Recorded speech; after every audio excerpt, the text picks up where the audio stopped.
Madame, Monsieur, merci de nous rejoindre. Vous êtes en direct sur RTI2 et vous êtes à votre magazine On garde le contact. Nous sommes aujourd'hui jeudi 23 juillet 2015 et en absence d'Eva Mani partie pour des vacances bien méritées, il me plaît de vous servir pendant quelques semaines. Et comme tous les jeudis et vendredis, des sujets intéressants vous sont proposés. Aujourd'hui, nous parlerons de l'oisiveté, mère de tous les vices. Comme invité, nous avons à ma droite M. Mbok Joseph Patrick, patriarche, écrivain, communicateur et auteur. Et à ma gauche, la place de tous les docteurs, me l'a confié M. Mbok. Alors c'est Dr Adopo Hachi qui est enseignant à l'université de la langue française. Alors merci d'avoir accepté notre invitation.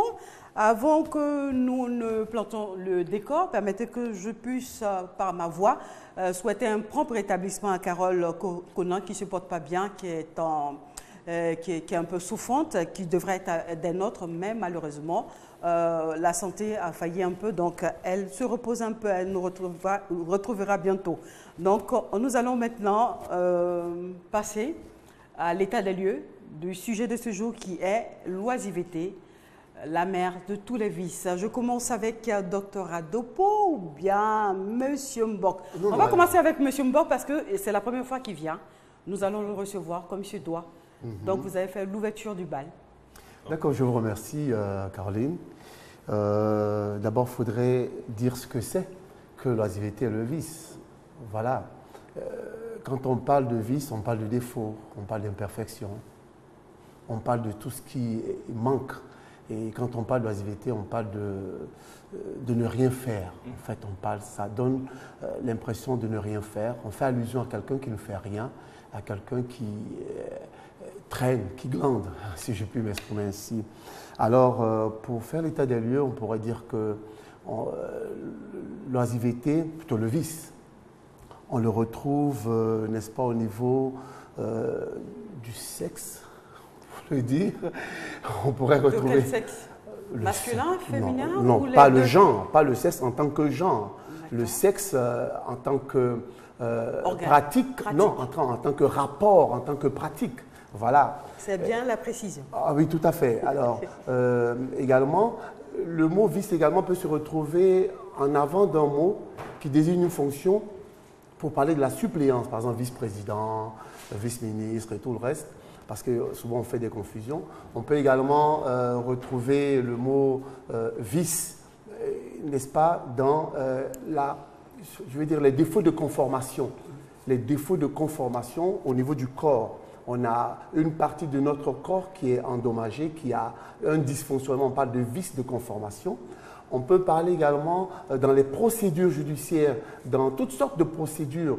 Il peut y avoir imperfection, défaut. On parlerait également de vice de procédure ou de vice de forme. Lorsque dans le langage, on utilise les mots à maliciant, on peut parler également de vice de forme. Voilà. Voici un peu pour parler des vices. Pour ma part, ce que je peux faire comme état des lieux, je pense que je vais laisser la parole également au docteur. Avant donc de donner la parole à Dr Adopo Hachi, je voudrais juste rappeler que les téléspectateurs qui nous suivent actuellement peuvent nous appeler. Nous sommes en direct au 22 40 12 54 pour pouvoir soit donner leur contribution ou soit dire qu'ils ne sont pas d'accord avec les dires de Dr Adopo, et ce n'est pas le cas, puisqu'on vous écoute pour l'état des lieux maintenant. Non. Merci Caroline. Je voudrais dire donc à la suite de M. Mbok que... Vous allez faire une analyse un peu plus profonde. Oui, un peu plus profonde, une analyse grammaticale. Voilà, pour dire que l'expression ici est une phrase déclarative et affirmative, ce qui donne à la pensée un caractère de loi, de vérité générale.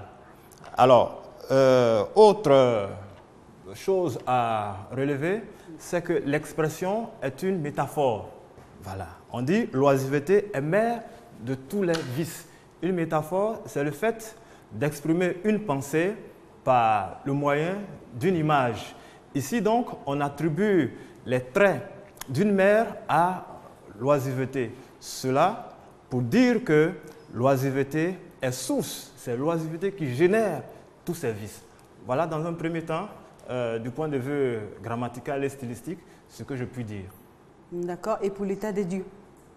pour l'état des lieux. Oui, pour l'état des lieux, il faut dire que, effectivement, l'oisiveté est une chose qui est courante aujourd'hui et cela se voit par différentes attitudes de la jeunesse, des femmes, plus ou moins de tout le monde. Voilà. Et c'est donc intéressant d'aborder vraiment ce sujet-là parce que plus que jamais, il est d'actualité. Il a dit les femmes, les hommes. Est-ce que le sexe est important dans l'oisiveté? Est-ce qu'aujourd'hui, les jeunes filles sont plus exposées à l'oisiveté plutôt que les hommes, les jeunes hommes? C'est selon. Donc, c'est selon. Si on s'en tient, n'est-ce pas, ce que veut dire oisif, c'est quelqu'un qui ne fait rien. Oui. Voilà, c'est quelqu'un donc qui ne fait rien. Et quand on ne fait rien, généralement, soit c'est parce qu'on n'a pas une formation requise pour faire quelque chose. Nous avons un vide en nous, nous avons un défaut en nous, un défaut d'instruction. Donc une carence au niveau de l'instruction. C'est pourquoi on a tendance à ne rien faire. Et quand on ne fait rien, on est incliné, enfin notre âme est disposée à faire des choses pas très bien pour la morale. Voilà. C'est pourquoi généralement, quand on parle de vice, on l'oppose toujours à la vertu.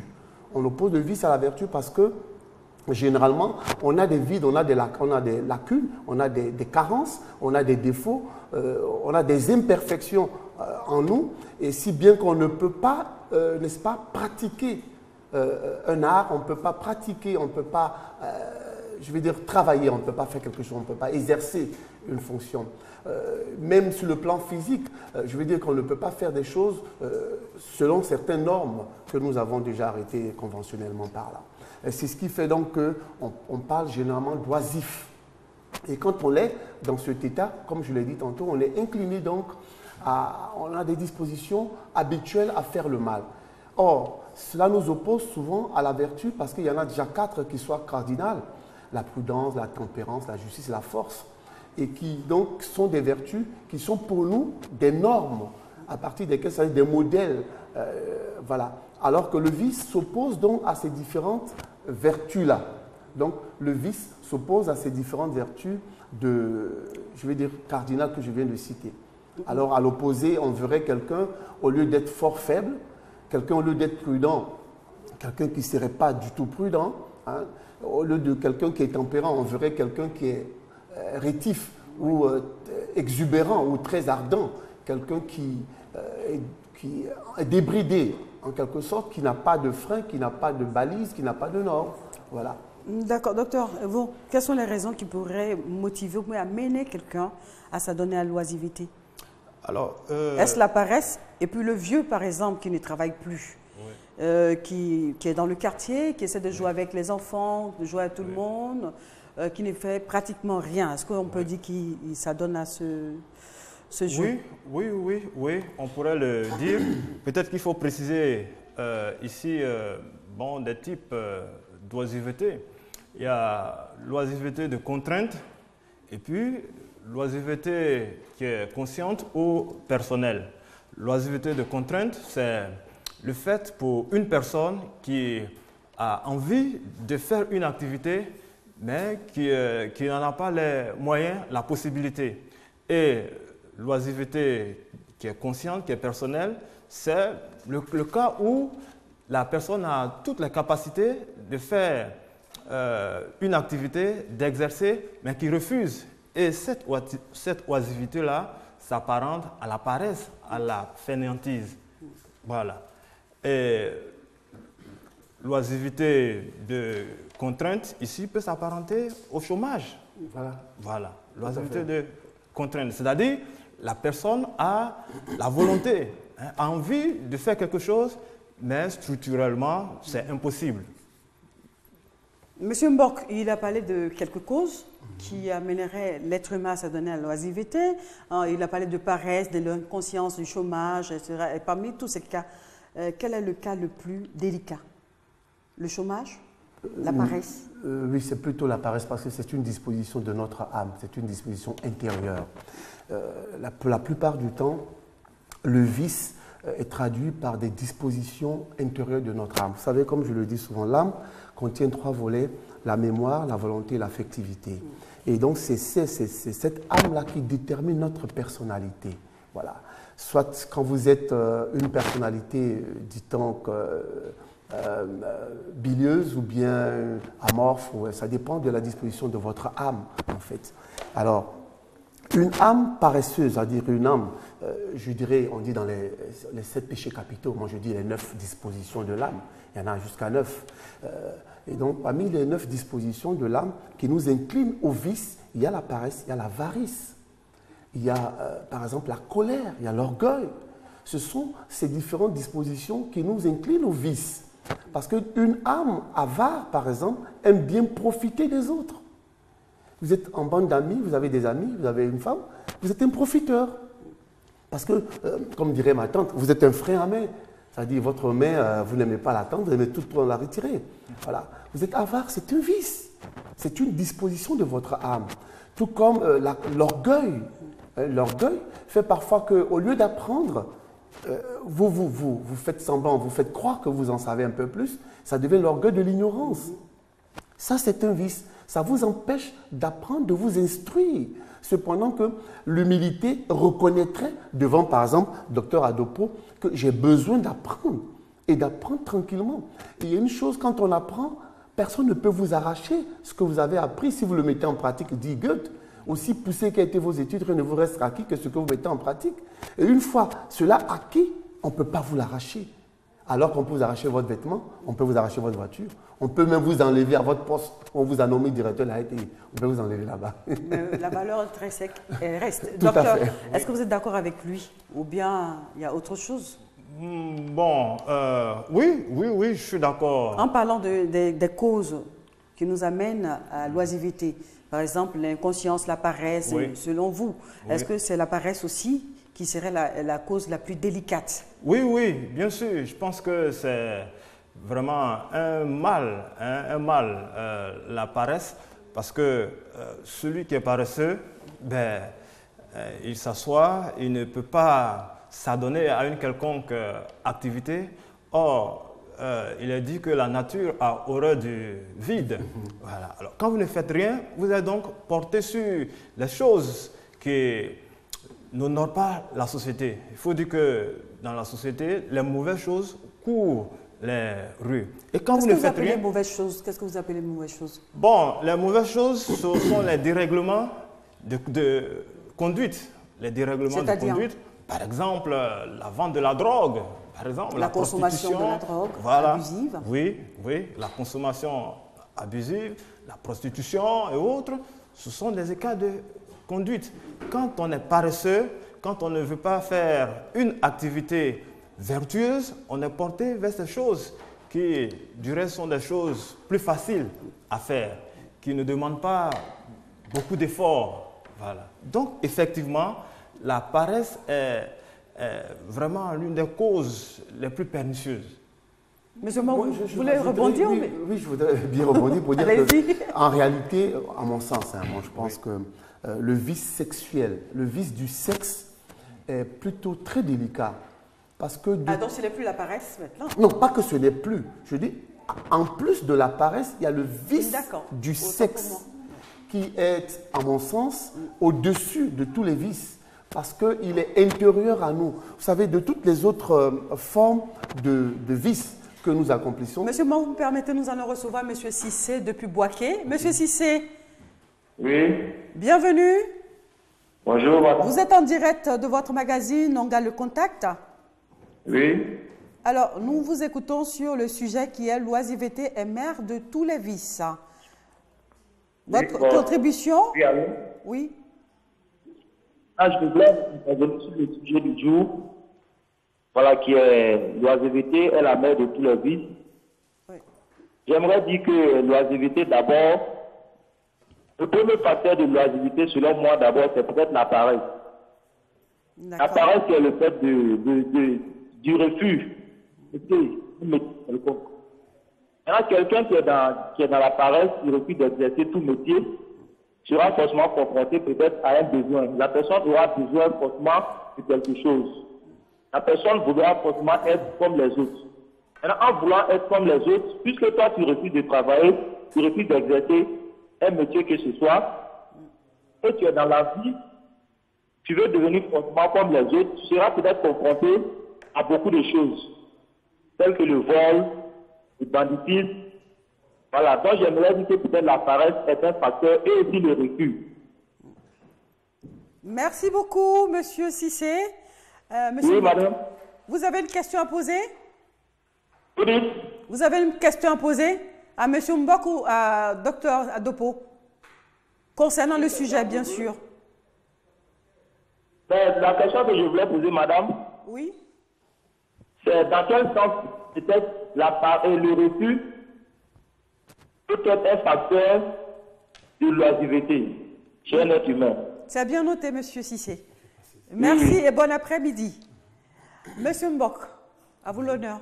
Dans quel sens l'oisiveté, le refus, peut être un facteur pour l'oisiveté, si j'ai bien compris. Le refus de quoi? Le refus peut-être, le refus d'une activité de travailler, de prendre part à la vie active. Bon, voilà, ce qu'il faut comprendre également, c'est très délicat. Vous savez, on a parlé de la délicatesse et de la disposition intérieure parce qu'il s'agit de l'âme. Parfois, on peut avoir été blessé. On peut avoir été, je vais utiliser le mot commun, traumatisé. On peut avoir eu un choc émotionnel, n'est-ce pas, qui nous mettent dans ce type de disposition, qui nous incline à la paresse ou au refus d'exercer quoi que ce soit parce que dans notre tendre enfance, on a été témoin, soit d'un parent qui a été victime d'un accident, cependant qu'il était très actif. Et cela peut avoir eu un effet à l'intérieur de notre âme, vous comprenez, je veux dire, en nous, et peut-être nous incliner à avoir peur, à avoir une phobie pour sortir, aller travailler, faire quoi que ce soit. Du coup, on reste un peu coincé jusqu'à ce que... Introverti. Même pas plus. On reste coincé, on est un peu bloqué. On ne peut pas, dès qu'il s'agit de travailler, on peut sortir, prendre un pot avec des amis, sortir, voir des parents. Mais dès qu'il s'agit d'aller travailler, puisque le traumatisme, la cause de ce traumatisme, soit a été que nous ayons été témoins, ou bien qu'on soit dans un cadre de travail et qu'on ait été témoin d'un tel accident qui nous est marqué profondément et disposé, c'est-à-dire traumatisé, toucher notre âme au point qu'on ne puisse plus, n'est-ce pas, exercer quoi que ce soit. Ça peut arriver. Mais je voulais revenir un peu sur ce que je disais. Je parlais de la délicatesse au niveau du vice du sexe. Pourquoi? Pour la simple raison que lorsqu'on ne fait rien, puisque l'oisif est celui qui ne fait rien, qui n'aime rien faire. Voilà. Donc, disons le paresseux. Généralement, il y a le ça commence à prendre le dessus sur le moi et le surmoi, ou le conscient et l'inconscient. Donc, le ça, c'est assouvir les instincts bestiaux, les instincts bestiaux plutôt, un instinct, et les pulsions, oui, tout ce qui est charnel, les pulsions hormonales. Voilà. Donc, du coup, quand on ne fait rien, on pense tout de suite à manger, hein, assouvir ça. On veut manger parce que ça fait partie des premiers plaisirs. Tu comprenais? Ensuite, on pense à un plaisir sexuel, la libido. On veut satisfaire sa libido. Donc, on est dans ces tendances hormonales, des pulsions, des instincts bas, le manger, le sexe. Et une fois dans les conditions, ça veut dire votre environnement avec des amis qui sont comme vous, tout de suite, quand vous y entrez, il est difficile de vous en sortir. Vous commencez à prendre plaisir parce que des images, comme le disait un psychologue, une fois qu'on commence dans le sexe, nous sommes nés de par là, c'est des images très fortes en nous qui ont du mal à nous quitter.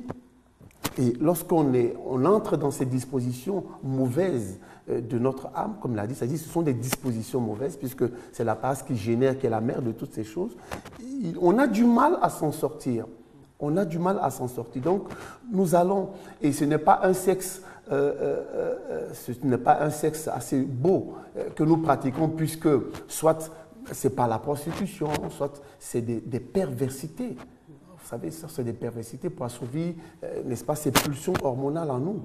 On essaie toutes sortes d'expériences possibles, puisqu'on a du temps devant nous. Notre temps est élastique et on le gère pour ce genre de choses. Voilà un peu ce que je vais dire dans un premier temps. Puis voilà. Allez-y, oui, docteur. Alors, sur ce point, Et pour répondre à la question de Monsieur Cissé? Voilà, de Monsieur Cissé. Je voudrais, si vous le permettez, prendre un exemple dans la Bible. Il y a quelqu'un qu'on appelle David, qui était un roi, un serviteur que Dieu aimait. Et il a dit que chaque année, le peuple de Dieu allait en guerre, en campagne, c'est-à-dire était occupé. Mais Docteur, on va marquer une pause pour oui. prendre M. Georges qui nous appelle de Koumansi. M. Georges, bienvenue. Oui, bonsoir, madame. Bonsoir, M. Georges. Oui. Ce qui m'a dit, nous, Africains, ils n'ont pas travaillé. Oui. Nous, on pense que les Blancs sont développés pour Asdan. Les Blancs se mettent à travailler. Les Blancs, l'homme travaille. Nous, Africains, on n'a pas la chose, on n'a pas travaillé. Maintenant, l'homme aussi, il n'a pas travaillé. Le plus, première chose, il est jaloux. Parce que si ton collègue est toujours, matin, il sort, et puis il rentre le soir, parce que lui, il fait bien en l'air, il ne pas lui. Le premier chose, il vient de ta tête, il vient jaloux. Donc, Africains, moi, je sais qu'Africains, nous, on n'a pas travaillé. C'est ça qui nous met en retard. Moi, c'est ça, c'est ma position qui est là. Africains n'ont pas travaillé. Africains par la chose. Donc, si les Blancs sont développés, les Blancs, ils ont travaillé. Africains, on n'a pas la chose, on n'a pas travaillé. Donc, toujours, si on n'a pas changé la mentalité, on peut toujours l'été à dernière, parce qu'on n'a pas travaillé. L'homme aussi, tout n'a pas travaillé, ne peut pas développer, ne peut pas aller de l'avant. Bon? C'est ça, moi, il veut ajouter quoi. Merci, Monsieur Georges. Vous saluez tous les habitants de la commune de Koumansi. Docteur Adepo, oui. Vous pouvez répondre à cette question puisque vous étiez en train de faire un développement. Oui, je continue le développement. Et puis vous terminez. Voilà. Alors donc, sa préoccupation. ce roi-là, à cette époque-là, avait refusé de participer donc à la campagne. Je parle du roi David dans la Bible. Et il a dit que l'ennui l'ayant pris, il est monté sur le toit de sa maison et en se promenant, qu'est-ce qu'il voit? Une femme nue en train de se baigner. Il a convoité, il est allé avec la femme, il a tué son mari. Vous voyez comment l'oisiveté, le fait d'avoir refusé de participer donc aux activités l'a amené à commettre le péché de l'adultère et du meurtre. Voilà. Alors, notre ami dit qu'il n'y a pas de travail. Non, il dit que les Africains n'aiment pas le travail. C'est bien ce que j'ai compris. Oui, les Africains n'aiment pas le blanc. Par contre, lui, il sait pourquoi il a fait le travail. Travailler, c'est bien pour lui. Oui, effectivement. Mais... Et il y a plein de jaloux. C'est ce qui fait qu'il y a l'oisiveté, si c'est ce que j'ai bien compris. Bon, oui, je suis en partie d'accord avec lui que... Maintenant, qu'est-ce qui fait que vous n'êtes pas d'accord? Puisque c'est en partie. L'autre partie. Alors, on ne peut pas dire de façon péremptoire que les Africains n'aiment pas le travail. On travaille, c'est vrai. Mais il faut reconnaître que... Il voulait dire, moi oui. je suis sûr qu'il voulait dire que les Africains étaient de gros paresseux. Oui, bon, alors il faut nuancer un peu la pensée, il faut relativiser un peu. C'est vrai, il y a des Africains qui travaillent aussi. Mais en général, nous ne travaillons pas beaucoup. Nous travaillons, certes, mais pas assez. Comme cela se devait. Voilà, compte tenu de notre situation. Quelle situation? Nous devrions, oui, mais nous sommes des pays pauvres, nous sommes des pays sous-développés. Nous devons travailler davantage. Nous allons prendre Monsieur Mohamed depuis Abobo. Monsieur Mohamed. Bonsoir. Oui, on vous écoute. Vous voulez poser une question ou bien apporter une contribution? Pardon? Allez-y. Vous pouvez vous éloigner de votre poste téléviseur ou enlever le son, s'il vous plaît. Enlevez le son de votre... Voilà. On s'entend mieux maintenant. Ah, vous êtes parti. Monsieur Mohamed, on vous attend. En attendant, docteur Adepo va continuer son développement. Continuez donc, voilà que nous devons travailler davantage parce que nous avons tout à faire en Afrique. Par exemple, moi, je ne peux pas comprendre que nous soyons encore, nous les Africains, à faire la sieste. Voilà, pour moi, on a trop de choses à faire. Voilà, donc je suis entièrement d'accord avec lui-même, il faut nuancer la pensée. Ben, c'est un peu surprenant, vous qui êtes enseignant de la langue française, le mot sieste, il n'a pas été inventé comme ça dans le hasard. Oui. Il a été inventé parce que c'est tout un besoin. Oui. Alors, vous dites que les Africains ne devraient pas faire de sieste. Oui. Est-ce que la sieste, c'est sieste 30 minutes, 20 minutes Bon, ou bien... je veux dire que c'est symbolique, c'est une façon de dire que comme nous avons beaucoup Nous ne sommes pas des machines, même la machine même s'arrête. En tant qu'être humain, monsieur Mbok, les Occidentaux... L'être humain a besoin de respirer un moment. Non, je vais terminer. Allez-y, allez-y. Voilà, les Occidentaux, ils travaillent tout le temps. À l'heure de la sieste, ils ont leur sandwich et ils continuent de travailler. Eux qui sont arrivés à ce niveau, mais nous sommes, en tout cas beaucoup d'entre nous, sont paresseux. Monsieur Mbok. Oui, pour reprendre, je crois que c'est Mohamed Sissé, c'est ça, oui, qui parlait de... Parce qu'il y a un premier intervenant. C'est monsieur Georges. Ouais, il y a un appelant qui a parlé de paresse et de jalousie. C'est monsieur Georges, voilà, de Koumansi. Monsieur Mohamed n'a pas pu parler. Voilà. Alors, pour revenir donc à ce que Georges a dit, parlant de paresse et de jalousie, comme je le disais, c'est une disposition de l'âme, vous comprenez? Et c'est dû généralement à l'obscurantisme. C'est l'ignorance. Le peuple périt faute de connaissances et il n'y a pas d'instruction. Alors, Monsieur Mbok, oui. Monsieur Abou avec nous depuis Anyama, c'est bien ça? Monsieur Abou. Oh là là. Ah, il est parti. Dommage. Allez-y. Oui. On revient. Donc, c'est le manque d'instruction de ces Africains, la majorité des Africains, qui nous pousse, qui nous incline, n'est-ce pas, à ces dispositions-là. Lorsque je veux dire une mémoire ou alors une personne est instruite, tout de suite, elle a tendance à exercer ce pourquoi elle a été, n'est-ce pas, instruite. Alors, il a parlé d'une oisiveté contraignante plutôt, qui est le chômage. Hein. On est désœuvré, on est oisif parce qu'on est contraint, on n'a pas une fonction, on a beau demander par-ci, par-là, par des lettres de demande, on n'a pas de réponse favorable. Alors on est contraint de rester, mais bien que contraint de rester ainsi, nous ruminons et nous cherchons des voies et moyens de nous en sortir. On ne reste pas glandé parce que nous sommes instruits, nous avons de la connaissance, on cherche à vendre au plus offrant notre connaissance. Mais quand on est dans l'obscurité, je vous promets, nous sommes un peu comme des animaux que nous sommes des animaux supérieurs. Mais quand il n'y a pas d'instruction, nous ressemblons à ces animaux-là. Docteur Adopo a dit tout à l'heure que la sieste aussi pourrait être un facteur dans l'oisiveté. Est-ce que vous êtes d'accord avec? Je relativise un peu parce qu'on peut avoir un sommeil paradoxal de 5 minutes. On peut être très fatigué et puis se reposer. Parce que dans un sommeil paradoxal, juste 5 minutes, 10 minutes, on récupère aussitôt et on y va. Ça, c'est une sieste aussi. Nous avons Monsieur Mian qui nous appelle de Treichville. Monsieur Mian, bonsoir. Oui, allô? Bonsoir. Oui, bonjour, madame. Bonsoir, monsieur. Est-ce que je voulais participer à l'émission? Allez-y, allez-y. Voilà. On vous écoute. Voilà, moi, j'ai suivi un peu votre débat-là. Donc, j'ai vu, pour moi, le monsieur qui avait appelé tout à l'heure, j'avais quelque part une petite raison parce que monsieur les Mbok Africains vraiment n'aiment pas beaucoup travailler. Oui, ah d'accord, monsieur Pour moi, Georges. c'est le constat que j'aurais dû faire. Les Africains n'aiment pas beaucoup travailler. C'est pas qu'ils n'aiment pas rester, en fait. Voilà. Pour moi, c'est la paresse des Africains, c'est qu'ils n'aiment pas le travail. Quand on n'aime pas travailler, qu'on a des petits besoins, on se obligé de faire. Donc, quelque part, le point de vue du monsieur qui s'avait exprimé là, moi, j'étais un peu d'accord. Parce que quand le débat devient long, il faut trouver des points clés. Voilà, il faut trouver des paroles clés à dire au public. Les Africains sont beaucoup paresseux, ils n'aiment pas travailler beaucoup. On dit que non, c'est un moyen ou bien quoi, c'est des banalités ça. Au contraire, c'est quand on n'a pas assez de moyens qu'il faut beaucoup travailler.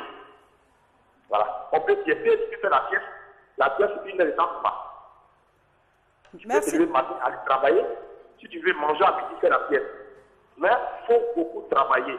Parce que quand on est occupé, on n'a pas le temps de faire beaucoup de faux trucs.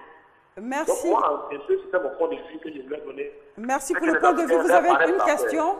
Vous avez une question à poser aux invités, monsieur Mian? Oui. Vous avez une question à poser aux invités? Pardon? Vous avez une préoccupation à soumettre aux invités? Oh, je vous entends très faiblement. Vous avez... Ah, il est parti. D'accord. Monsieur Mbok. Oui, concernant... Il rejoint M. Georges qui disait... Adopo, M. Adopo. M. Adopo, mais M. Georges... Il rejoint plutôt Georges. Oui, M. Georges, voilà, l'appelant, qui a dit que les Africains étaient très paresseux, qu'ils n'aimaient pas le travail. Lui aussi, il se dit que c'est vrai, c'est la paresse des Africains qui nous met dans cet état. C'est ce que je dis, pour me répéter, la paresse est une disposition de l'âme.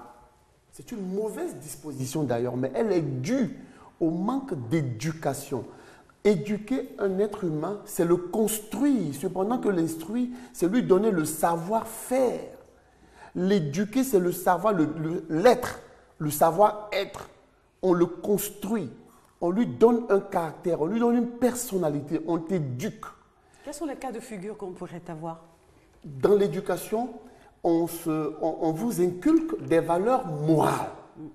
Dans une éducation, on vous inculque des valeurs morales, cependant que dans l'instruction, on vous apprend l'informatique, on vous apprend la science, on vous apprend la médecine, on vous apprend ce grand savoir qu'a notre cher docteur. Oui, ça c'est l'instruction, au point d'être prof, docteur, vous comprenez un peu. Ça c'est de l'instruction, ce n'est pas de l'éducation. Mais si les Africains sont paresseux, c'est parce qu'ils ne sont pas éduqués. Il manque d'éducation.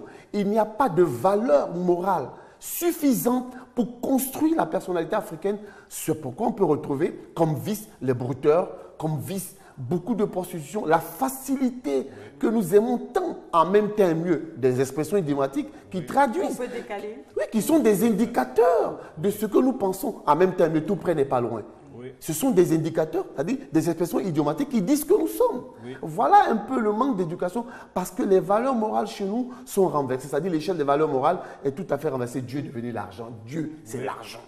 Alors, une telle éducation, naturellement, l'enfant africain d'aujourd'hui va se dire, écoute, moi j'ai un ordinateur, j'ai à foutre encore, qu'est-ce que je fais? Je m'excuse l'expression, je fous quoi avec les études, je suis chez moi, je broute un peu, je raconte des histoires dormies debout sur mon net, et puis voilà, j'ai de l'argent, j'ai une voiture et tout le reste.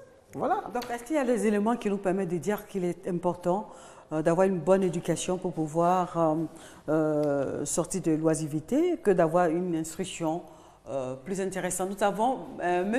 Damo. Monsieur Dano, depuis Makori. Monsieur Dano.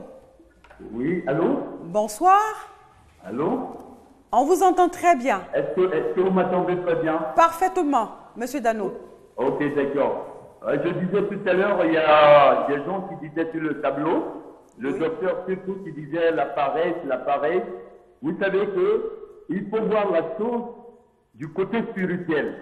Voilà. Parce que la paresse, Dieu n'a pas mis quelqu'un au monde pour être paresseux. La paresse, c'est un esprit démoniaque. Vous trois qui êtes là, que je regarde. Et c'est tout à fait, voilà, vous trois que je regarde.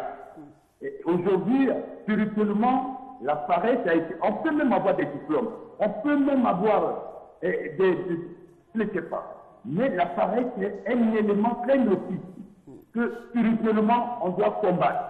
Quand vous voyez, moi-même, j'ai des garçons qui sont grands, mais qui sont à la maison, mais qui ne veulent rien faire. Mais moi, en tant que père, mon devoir, c'est de prier pour ceux-là, pour que la chaleur spirituelle rentre en eux et qu'ils se réveillent, qu'ils soient en train de poser un retard. Voilà. Parce que quand on dit la paresse, oui, vous avez dit quelque chose tout à l'heure, et au niveau de l'Europe, les gens ne servent pas trop à manger à d'autres personnes. Il est avec sa femme et son enfant. Quand tu viens lui rendre visite, c'est programmé. Mais ici en Afrique, on peut parler un peu de paresse parce qu'on offre trop de plats à des voisins, à des amis, à des cousins. Voilà, chez nous, c'est un festin régulier, et ça peut paresser quelqu'un. Voilà, ça peut permettre à l'autre de dire si je vais celui, je peux manger. Docteur Adopo. Oui. Oh, vous l'avez bien saisi, ce qu'il a dit. Sa question, oui. Sa question, sa préoccupation. Voilà. La paresse très notif, qu'il faut combattre, il faut désenvoûter. Oui. Parce que pour lui, ce n'est pas la spiritualité qu'on pourrait résoudre ce problème. Oui, je pense qu'il a tout à fait raison. Donc nous allons nous mettre à prier alors. Paresse, oui, on peut le faire, oui.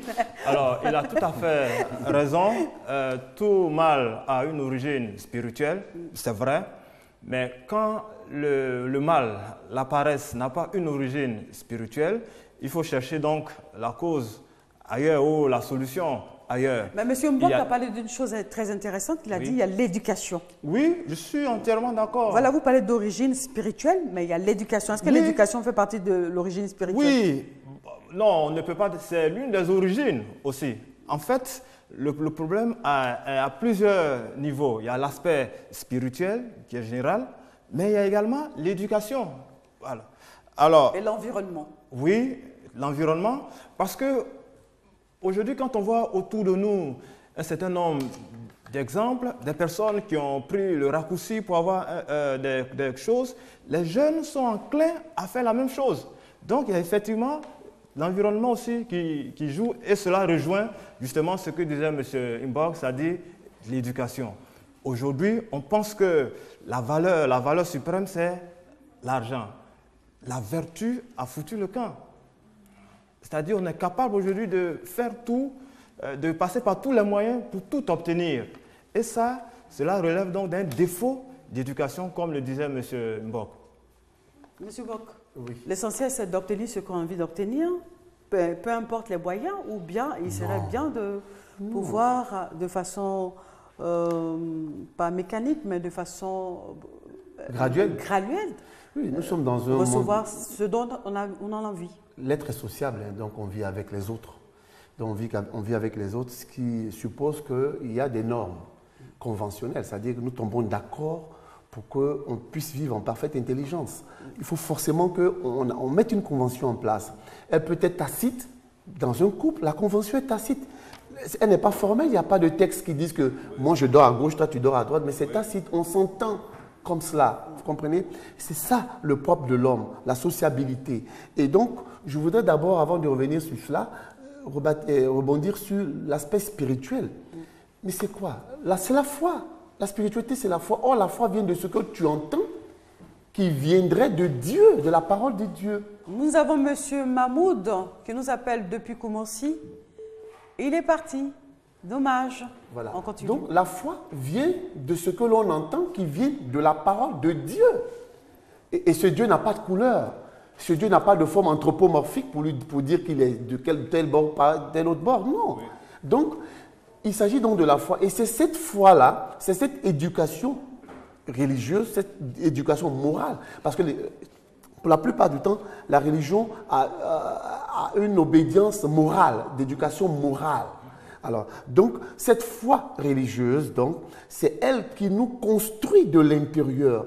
C'est elle qui nous donne de faire le distinguo entre être paresseux et être travailleur. Elle nous donne d'aller à l'essentiel. Elle nous donne d'aller à l'essentiel, tout comme Jacob, qui a travaillé 14 ans pour avoir ses femmes, et pour avoir finalement son cheptel et devenir prospère et riche à la fois. Parce que la prospérité, ce n'est pas que la richesse. Vous êtes entendus pour être tous deux des croyants pour être sur ce plateau? Non, une coïncidence bien la relation verticale est très importante dans la vie de l'individu. Autrement, au lieu d'être horizontal, on commence à être plus bas. On s'enfonce. On s'enfonce, voilà. Oui, donc, je voudrais dire que peut-être que c'est cela qui a fait que nous sommes là. Sinon, peut-être que nous ne serions pas voilà, ce que nous sommes. Nous avons Mme Koné qui nous appelle d'Akwedo. Bonsoir Mme Koné. Bonjour. Heureuse de vous savoir avec nous. Allô? Allô? Oui. Madame Koné. Oui. C'est tout un plaisir de vous recevoir dans cette émission. Madame Koné? Oui, allô? Vous nous entendez? D'Akwedo. On vous écoute. Pardon? Baissez le poste téléviseur de chez vous le son. C'est un truc carrément. On vous écoute. Oui, j'ai coupé. Vous avez une question? Oui. Moi, je suis mécanicienne. Je suis mécanicienne. Mais comme j'ai eu un accident, je ne peux pas soulever les poids. On ne vous entend pas. Désolée, Madame Koné, vous êtes partie. On vous attend. On espère que vous êtes la première femme à intervenir dans cette émission. On espère que vous allez revenir. Docteur Adopo, oui. Ou Monsieur Mbok, c'était Docteur Adopo. Allez-y. Bon, oui, je suis d'accord avec lui que la dimension spirituelle est vraiment importante. parce que c'est cela qui fait l'homme. Mais à côté de l'aspect spirituel, il faut également l'instruction, l'éducation, l'instruction, mais la connaissance aussi.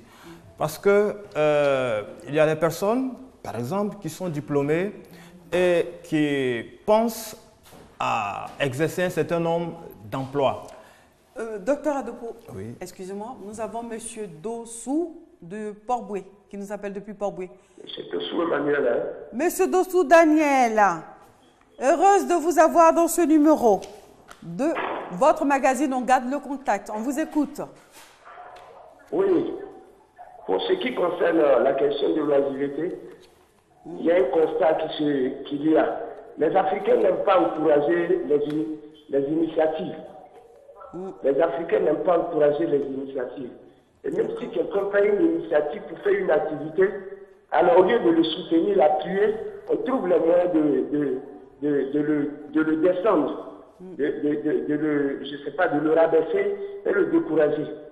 Et comme certains m'ont précédé, les Africains sont même des natures fainéants. Moi, je crois que je ne sais pas, celui qui est sur le plateau qui a parlé d'éducation. Monsieur Mbok. Oui. Il est important que vraiment les Africains soient éduqués. Les Africains soient éduqués au travail. C'est important, merci. C'est ma participation. Merci infiniment, Monsieur Dossou Daniel. On continue avec Monsieur Dr Adopo, je dirais. Oui, j'étais en train de dire que à côté de l'aspect spirituel, il y a l'aspect éducation, mais l'aspect aussi connaissance, savoir. Et je prenais donc l'exemple de quelqu'un qui est diplômé et qui s'attend à un type d'emploi dans sa tête. Tant qu'il n'a pas cela, il ne peut rien faire. Alors que s'il était instruit sur un certain nombre de choses, d'opportunités, il pourrait donc s'exercer. Donc, il faut que les jeunes gens sachent qu'on peut tout faire. Quelque part, il est dit dans la Bible que tout ce que notre main trouve à faire, nous puissions le faire. On peut tout faire. On est diplômé, mais pour le moment, on n'a pas encore ce qui est à la mesure de notre diplôme. Mais il y a toutes sortes de choses à faire, toutes sortes de choses vertueuses, bien entendu. Par exemple, au lieu d'aller à la fin du mois voir le tonton ou la tantine, il y a beaucoup de chantiers. On peut aller aider à mouiller le ciment et autres. Ce sont des exemples parmi tant d'autres. Donc, il y a également l'aspect. Nous avons l'appel de M. Soro, Laurent Dabou, qui nous appelle depuis Dabou. Monsieur Laurent. Oui. Bonsoir. Oui, je voudrais participer à l'émission. Allez-y, allez-y. Oui, pour dire exactement que la paresse, c'est une disposition intérieure, mais cette disposition intérieure vient du fait que la société lui a donné une certaine éducation. Et derrière cette éducation, la paresse traîne derrière elle trois facteurs. L'éducation bien sûr, la morale, la dépravation de la morale, mais aussi la dépravation spirituelle, c'est-à-dire la spiritualité avouée. Alors, ce qui fait qu'il faudrait peut-être donner la possibilité, ou du moins sensibiliser la société, que chacun prenne son travail à main, c'est-à-dire les éducateurs, ceux qui enseignent la morale, et aussi ceux qui prônent la spiritualité, que chacun prenne sa part de responsabilité pour permettre à cette société de bâtir une société de travailleurs. Parce que moi je dis que c'est venu de là. La paresse même qui est à l'intérieur a reçu cette éducation de la société. Et elles prennent derrière elles ce que, comme je viens de dire, la morale, la dépravation de la morale, la spiritualité qui n'est pas tout à fait enseignée, et aussi, comment on appelle ça, et plus l'éducation qui n'est pas donnée adéquatement, et ça permet, c'est ça qui fait que les gens n'ont pas le goût du travail. Merci beaucoup, monsieur Laurent. Monsieur Mbok, il y a des éléments qui sont revenus, hein, la spiritualité, l'éducation, la morale, la disposition intérieure. La disposition intérieure. Oui. Est-ce à dire que les enseignants ont désisté? Non, ils n'ont pas désisté ni démissionné. Quand je dis les enseignants, ça peut être les parents à la maison, en comme les enseignants, dans les grandes écoles, comme dans les... Tout à fait. Vous suivez mon regard? Oui. La responsabilité sociétale, il y a d'abord une responsabilité familiale. Oui. Ensuite, on peut parler de la responsabilité sociétale et on peut également parler de la responsabilité religieuse. C'est un peu ces trois choses, ces trois aspects qu'il a essayé de relever. Je vais d'abord m'appesantir sur le premier appelant qui parlait de jalousie, pour revenir sur ce que M. Laurent a dit en parlant des dispositions intérieures. En effet, il y a quelqu'un, et je parle du docteur Adopo aussi a relevé, quelqu'un qui serait diplômé, qui refuserait d'aller travailler. C'est de l'orgueil simplement. Pourquoi il est orgueilleux? Pourquoi celui-là, cet autre serait jaloux? Simplement parce qu'il est dans l'ignorance. Il ne sait pas que celui qui est capable du bien dans les petites choses, celui-là est capable du bien dans les grandes. Comment? Un DG a d'abord fait passer par les bas échelons. Il a été à un petit poste, un chef de service. Avant même d'être de service, quand on l'a embauché, on ne l'a pas embauché DG, que je sache. Donc, celui qui est capable du bien dans les petites choses, celui qui a la connaissance, c'est-à-dire que, donc, celui qui est bien éduqué sait qu'on commence par le bas de l'échelon, on commence petitement.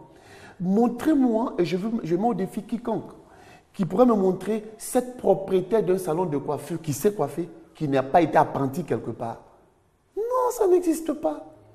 On passe tous par des moments de stage dans la vie comme dans le travail. Ce qui revient à dire qu'il faut être humble. Tout à fait. Je n'ai pas dit tout à l'heure parce que c'était pour le rejoindre pour dire que c'est l'orgueil qui empêche certains de travailler et qui restent oisifs, désœuvrés. Du coup, leur âme ne faisant rien, l'être, comme il a dit, la nature ayant horreur du vide, voulant s'occuper, commence à rechercher les choses de bas instinct. Manger, ou alors, oui, le manger ou le sexe. Ce sont ces deux choses. Oui, glander à ne rien faire. Il y a quelqu'un qui a dit qu'on aimait bien aller manger chez le voisin ou chez les parents. Oui. Et puis on ne fait rien. Oui. Alors qu'en Europe, ça n'existait pas. Et ça, non, ça existait. Ça n'existe plus. Ça bon, disons, l'amplitude est moindre, tu veux dire que c'est moindre par rapport à nous. C'est dû à quoi? Qu'est-ce qui est dû à quoi? C'est dû à quoi le fait qu'en Europe, on ne va plus taper chez le voisin pour manger? Non, mais bon, ils sont dans une société très capitaliste et puis individuelle. C'est-à-dire l'individualisme chez eux est Est-ce que ce n'est pas en train d'arriver ici, en Afrique? Bon, le docteur Dopo vous dire quelque chose. Voilà. Allez-y, je voudrais dire qu'en Europe, la société est bien structurée. Nous avons un appel de Madame Adou. Madame Adou? Madame Adou? Oui, Adou. Bonsoir. Oui. Allô? Bonsoir. On vous écoute. Étudiant. Bon, je pense que la Côte d'Ivoire va pas changer. Va pas tellement changer parce qu'aujourd'hui, on parle de la modernité. On parle de choses pour que les Ivoiriens puissent changer. Il faut qu'on fasse au temps de nos parents. Supprimer la télévision, l'Internet et tout. Parce que si la télévision, il y a l'Internet et tout, on ne voit pas changer. Eux, mais ils sont assis là, ils sont assis. Eux, mais ça, on peut changer. Parce qu'aujourd'hui, il y a tout, partout. Nous-mêmes, on est étudiants, on regarde la télévision, on voit partout, on voit beaucoup de choses. Eux, mais chaque fois que les Ivoiriens ne vont jamais changer, c'est maintenant devenir plus paresseux. Elles tous sont beaux aujourd'hui, on devrait plus paresseux. On n'est pas paresseux, c'est maintenant on va devenir, en 2018, c'est maintenant on va devenir Avec l'Internet, aujourd'hui, on ne peut pas travailler. On tape tout fort. On ne peut pas lire les œuvres. On ne peut pas lire. D'accord. Pourtant, il faut qu'on retourne au temps passé. On vit dans les arbres, on ne voit rien, on ne voit pas la télévision, il n'y a pas Internet, il n'y a rien. Oui. Là, on ne voit pas ce que les autres pays font. Nous sommes cachés dans l'obscurité. Là, on peut cultiver nos valeurs, mais nous sommes des consommateurs. D'accord. On ne sait pas tricher, tout ce qu'on voit, on triche, on triche mal, on fait tout mal. Si nous sommes cachés dans nos boîtes sacrées, on doit revenir à nos valeurs. Mais à l'heure où je parle là, tout, on ne peut pas changer. Merci, Madame Adou. Ah, c'est le désespoir chez Madame Adou, hein, parce qu'elle dit la télévision, c'est encore grave. Elle aurait voulu, c'est-à-dire qu'elle nous dévance les propositions dont on va parler demain. Demain. Nous parlerons des propositions, des solutions pour pouvoir éradiquer ce fléau qui est l'oisiveté. Elle dit qu'il faut qu'on supprime la télévision, l'Internet, tout ça. C'est tout ça qui envoie. Il faut partir à la nouvelle école. Et quelle est donc cette école? Si on supprime la télévision, l'Internet, on se consacre aux études, à l'éducation, aux prières, on a un comportement un peu plus sain, je suppose. Bon, je pense que Parce que pour elle, la télévision, c'est une porte ouverte vers l'extérieur et on ne peut pas filtrer ce que l'enfant va, ou bien l'enfant ou l'étudiant va regarder, il va choisir comme émission, comme film, on ne peut pas filtrer, on ne peut pas lui imposer cela. Oui, une des causes également de notre situation, de ces âmes mal inclinées, c'est justement le changement rapide de la société avec la technologie, le social rapid change, comme disent les anglophones. Ce changement qui a eu des incidences et d'impact sur notre mentalité. Et il faut s'adapter. On ne peut pas recuser la technologie. Et on ne peut pas vivre en réclusion non plus, disant qu'on voudrait se passer de non. Moi, je pense qu'il faut avoir un contrôle sur cette technologie. Il faut avoir un contrôle sur la technologie avec une espèce de censure. Il faut aller modérément. Oui, il faut une espèce de censure. Et c'est une censure qui est arrêtée par les éducateurs de la nation, c'est-à-dire les gouvernants, au niveau de l'aspect éducationnel, qui pourraient s'asseoir et arrêter des normes de censure au niveau des films, au niveau des jeux, enfin au niveau de tout ce qui arrive chez nous. Oui. Et puis même au niveau de la technologie, au niveau de l'Internet. Comme les Chinois ont su le faire pendant les Jeux Olympiques, il leur a été empêché de diffuser, mais ils ont réussi à contourner par la technologie, à diffuser leurs images. On peut faire autant. On forme des gens et puis on essaie de censurer les images qui soient prohibées selon notre éducation, selon notre culture. Voilà. On a fait plaisir à Madame Adou. Nous ne sommes pas aux propositions de solutions. C'était juste pour faire plaisir à Madame Adou. Alors, nous allons reposer le problème autrement, c'est-à-dire l'oisiveté est père de tous les vices. Nous allons plutôt avec Dr Adopo, parce que nous sommes seulement à quelques minutes de la fin de cette émission. Si on disait en quoi le manque d'activité serait la porte ouverte au mal, aux habitudes que reprouve la morale sociale. Ben, tout simplement parce que, comme je l'ai dit, au risque de me répéter, la nature a horreur du vide. L'esprit de l'homme est enclin à faire quelque chose. Et quand vous ne faites pas quelque chose de vertueux, ben, vous êtes porté sur ce qui n'est pas vertueux. Tout à fait. Voilà. Alors, pour dire que nous devons toujours occuper notre esprit à faire les bonnes choses. Voilà. Merci infiniment. Ce sera votre mot de fin pour aujourd'hui? Bon, oui. Alors, pour dire que le manque d'activité, effectivement, expose à toutes les tentations. Donc, il faut s'occuper à faire quelque chose de vertueux surtout. Monsieur Bock. Mon mot de fin?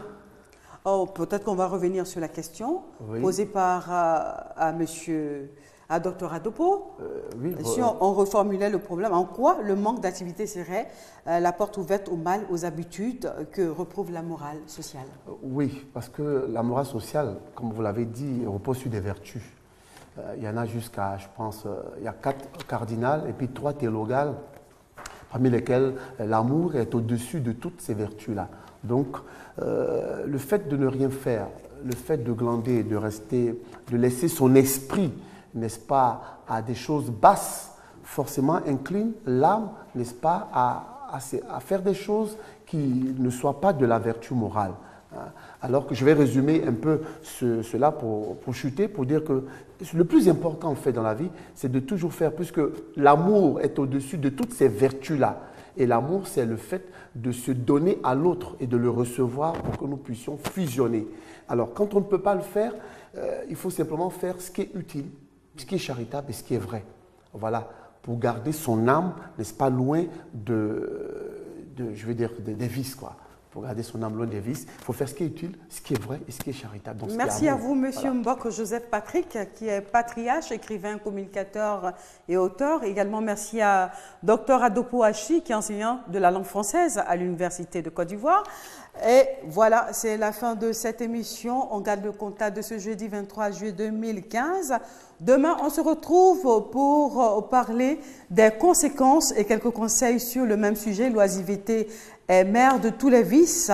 Et on aura également la présence de Maître Bamba, spiritualiste, et Monsieur Nda Hôtelier pour ces bons cocktails qui vont nous donner un peu de fraîcheur. Et également, merci à Fatou Koulibaly Junior qui nous a aidés dans la préparation de cette émission. À tous, merci de nous avoir suivis et demain à la même heure, c'est-à-dire de 13h30 à 14h30, on se retrouve pour une autre écriture de votre magazine préféré. On garde le contact sur RTI2. À bientôt.